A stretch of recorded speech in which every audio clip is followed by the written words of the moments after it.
Ayan, nandito kami ngayon, magsusumba. Pipirma muna kami para sa registration dahil mayroon daw pa raffle. Ayan. Ayan yung mga kasamahan ko magsumba. Ayan, andun sila iba.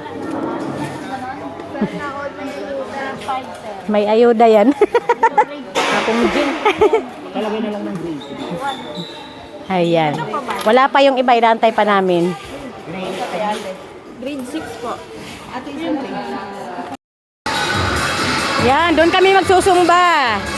Yan. Tama ko. Parating na sila.